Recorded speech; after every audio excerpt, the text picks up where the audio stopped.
comic books. Wonder Man is a show that I was not going to watch. Just like everybody else, I've kind of fallen out of caring about what's going on in the Marvel Universe. And I was somebody who kept up with every single movie as they came out and watched Avengers on the opening day and Spider-Man on the opening day and would tell everybody how much that I loved Captain America and I love the story. But now, I've grown older and now I have to pay for my own movie tickets and I just don't really care for what Marvel's putting out. I saw Thunderbolts. I thought Thunderbolts was very good, but I saw Guardians of the Galaxy Volume 3 and thought it was weaker. I know a lot of other people really enjoyed that movie, but me personally, it just didn't capture the spirit that I was looking for. I gave up on the All About Agatha show halfway through because I was just bored. I wasn't interested. And don't even get me started on Secret Invasion. I was laying on my bed wondering what I was going to watch. I can't play any games because of my hand injury.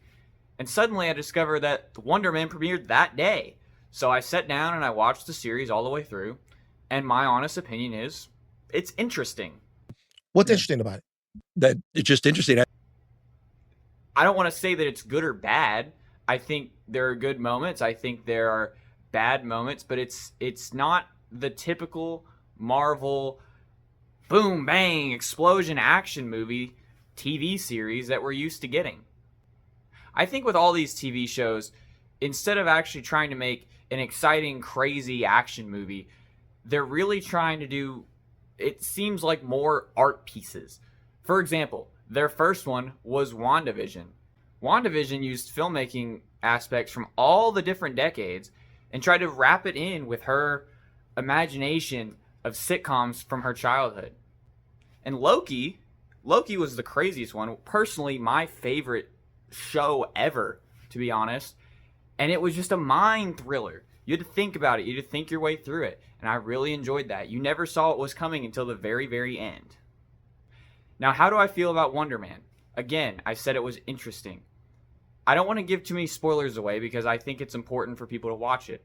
But I wouldn't be surprised if some people say, I think the show is boring. And even myself, I found myself not watching it because I was excited about what was going on screen, but because I wanted to see what the characters were going to do with each other. And I think that's the most important part. I'm auditioning for Wonder Man. The two main actors in this show are playing actors. Now, of course, the Mandarin has always been an actor in the Marvel Universe. Don't hurt the face, I'm an actor.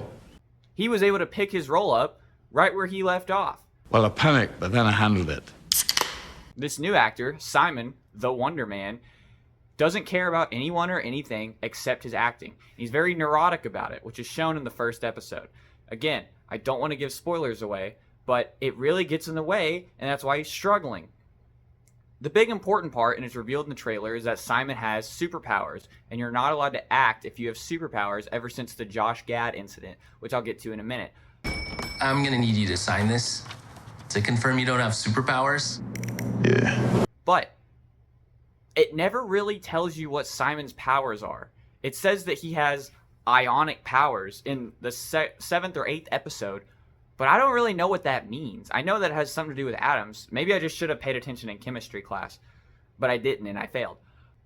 The only thing it shows us is that Simon can just make things explode sometimes if he gets too stressed, which with his neurotic acting process, he gets stressed a lot, and he's at risk of revealing his secret a lot. That's really where the tension comes from. There's no real fight scenes in this show, save for one, but even then it's not that impressive. And then they joke later, do you have super speed? And he says, no, I'm going to use my car. Are you gonna use super speed or what? I'm gonna use my car, Trevor. Which, does he call his car the Wonder Whip? Because that would be pretty funny. I'm just discovering now that the Wonder Whip is a restaurant only in my hometown, and that's not going to make sense to anybody else in the entire earth. But it was funny to me, so I hope you guys like that joke.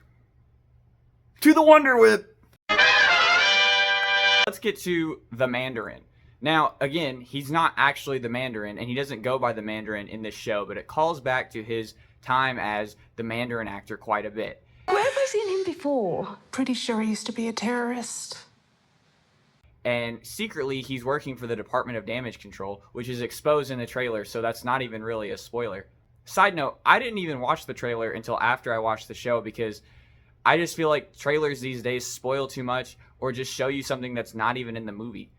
But anyway, the Mandarin's character, whose real name is Trevor, if anybody remembers that, I sure didn't, but suddenly him and Simon become like best friends because of their shared connection with acting, and they really care so much about acting. And in the show, back to the Josh Gad incident that I was talking about earlier, and again, I don't want to spoil too much, but this show does a very interesting thing where it uses real life actors as their actual names, as fictionalized versions of themselves. And they all have a different thesis on what acting means to them. And even the two characters who are pretending to be actors and playing actors have a real thesis about how it matters to them.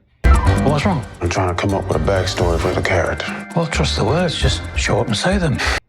And it's not afraid to delve into, how some actors take it too seriously or really think that they're making art and not just, making film. Fiction and non-fiction. That's tight.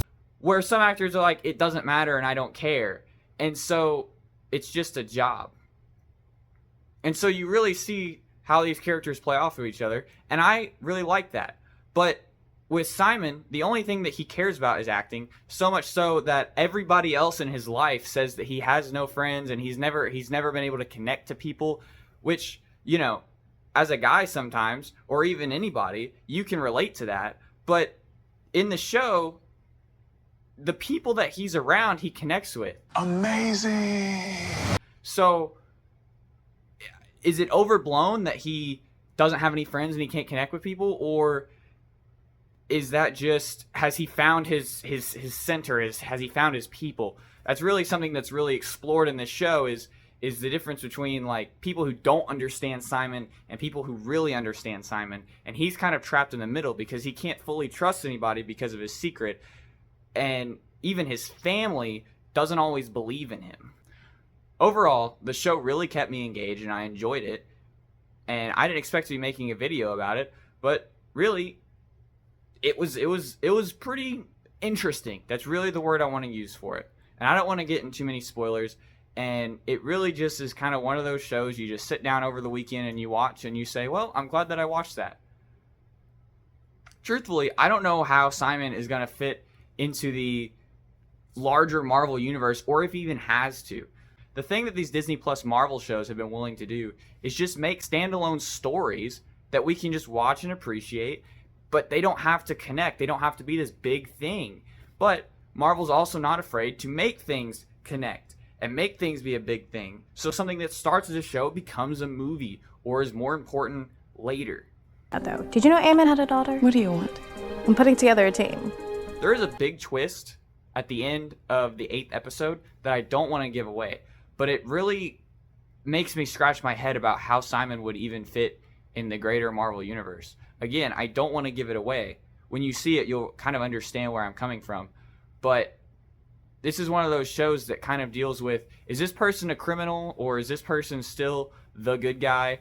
And it's really asked a lot about Trevor or the Mandarin. Throughout the whole show, he gets reminded about how he used to be a terrorist, and he was like, well, I wasn't a terrorist, I was just an actor of a terrorist.